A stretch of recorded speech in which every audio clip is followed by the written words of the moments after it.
belajar tentang object pronouns. Nah, object pronouns ini kalian harus pahami ya, bahwa object pronouns ini dia harus dikenai aksi dari sebelumnya.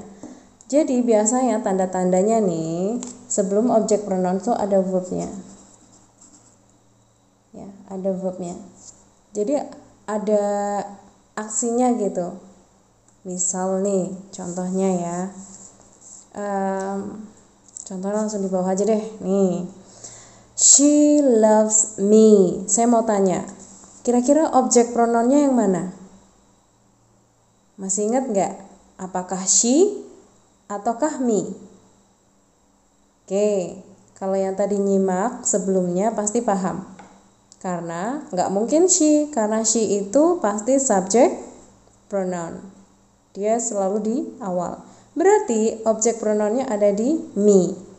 Ya, saya tandai dulu ya, subject pronoun. Sedangkan me ini adalah objek pronoun. Kenapa ini namanya objek pronoun? Apakah karena di sini ada me-nya? Nih, karena ada me-nya. Bukan karena itu. Tapi dia dikenai aksi. Aksinya apa? Loves.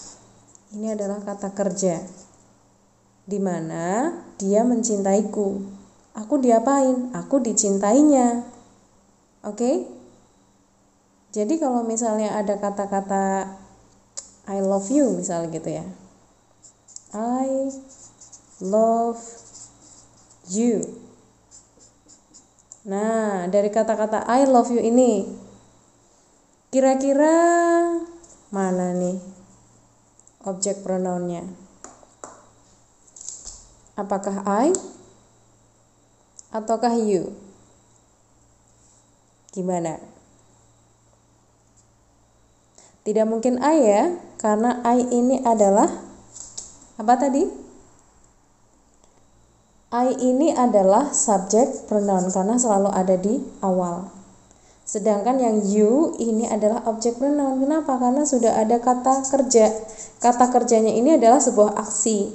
Ya, ini adalah objek pronoun. Jadi, aku mencintaimu. Kamu diapain? Kamu dicintai oleh aku. Gitu, ya. Ini adalah kata dari maksud dari objek pronouns di sini. Ada me, bentuk I jadi me, you jadi you, tetap ya. Me jadi him. Him tuh gimana, Bu? Him tuh bisa nih. Nah, dengan kalimat-kalimat bucin kayak gini tuh kayaknya lebih mengena nih ya. Misalnya ada opa nih. Opa siapa nih kira-kira kalau yang Korea tuh? Oke.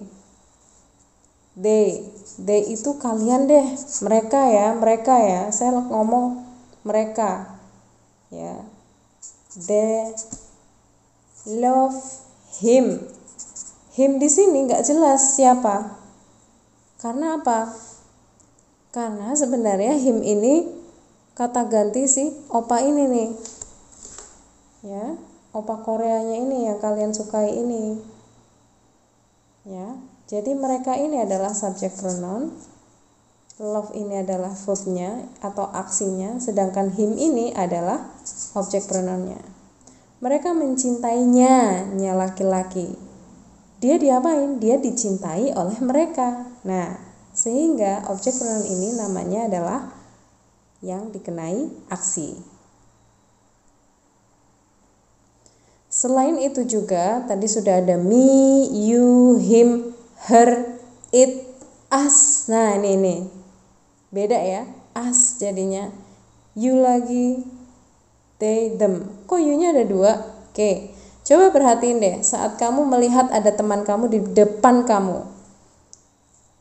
Saat kamu tanya, hei kamu udah makan belum? Kamu, iya kamu udah makan belum? Kamu bertanya dengan satu orang ada di depan kamu. Kamu jawabnya kamu dong, ya enggak? Oke. Maksudnya ini you. Oke. Lalu kemudian you untuk second person, you. Sedangkan yang you untuk second plural, second person tapi plural atau banyak, you. Di sini maksudnya adalah misal Miss Tanti lagi menyapa kalian semuanya. Entah lewat daring atau lewat luring. Luring itu tatap muka. Nggak mungkin dong Miss Tanti bilang, hey kamu. Sebenarnya bisa dong Miss Tanti bilang kalian. Tapi Miss Tanti akan bilang, silakan kamu kerjakan nomor 6. Perhatikan instruksi berikut ini. Saya bilang kamu itu berlaku untuk satu kelas. Gitu ya, ini adalah you. Oke, kita akan pelajari. Ada me, you, him, her, it, us, you, them. Ini dia contohnya.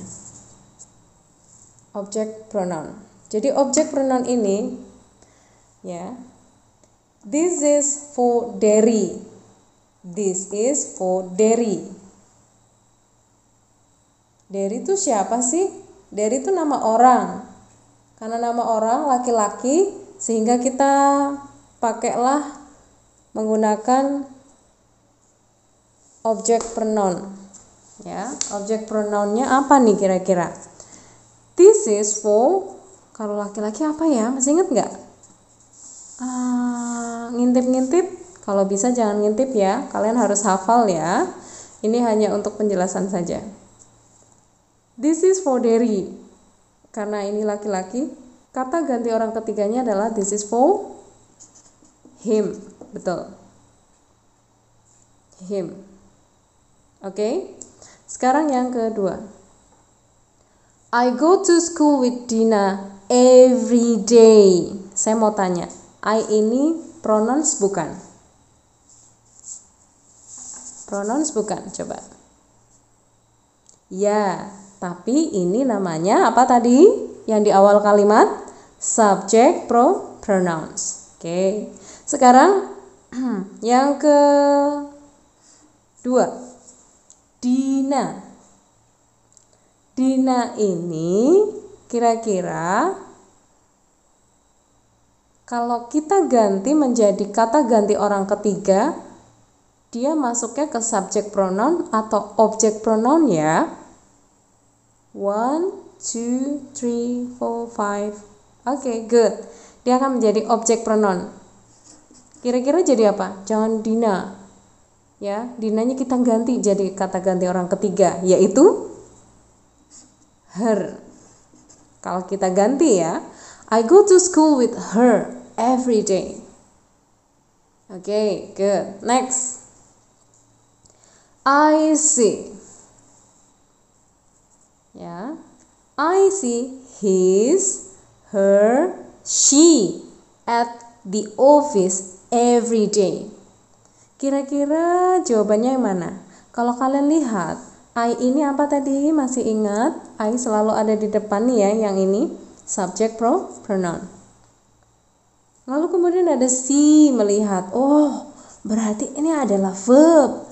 Otomatis kita harus mencari bagian ini yang merupakan object pronouns. Mana nih ya object pronounsnya? Karena ini udah ada kata kerja, berarti harus dikenai aksi nih. I see his atau I see her atau I see she. Nah, kalau kalian nggak lihat tabel pasti akan salah nih. Tapi kalau kalian hafal, alhamdulillah pasti kamu bisa menjawab dengan benar. Kira-kira yang mana? Apakah his? His itu kan buat laki-laki, kayaknya bener deh. Tapi ini bukan object pronoun. Tetot. Bukan ya. Lalu kemudian yang ini her. Kalau her gimana? Bisa jadi kita centangin dulu aja. Oke. Kalau she kayaknya nggak mungkin deh. Karena kata Miss Tanti itu she itu ada di awal kalimat. Oke, kalau di awal kalimat berarti bukan ya. Karena kita harus mencari yang dikenai objek, yaitu object pronoun. Jawabannya adalah I see her at the office every day. Oke, sekarang pertanyaan yang terakhir mengenai object pronoun yang saya kotakin. Tina can't find it. Saya mau tanya nih, pronounnya yang mana? Tina atau it? Coba jawab bareng-bareng bagi yang nonton. Ya, jawabannya yang pronounnya adalah it. Pertanyaannya sekarang, it ini masuk kategori subject pronouns atau object pronouns ya? Oke, betul. Ini adalah object pronoun. Kenapa? Karena dikenai aksi, yaitu mencari. Oleh siapa? Oleh Tina. Gitu ya, ini adalah object pronoun. Jadi object pronoun itu apa tadi? Object pronoun adalah the object pronoun acts as the object of the verbs. Jadi dia tuh harus dikenai aksi, ya, harus dikenai aksi. Oke.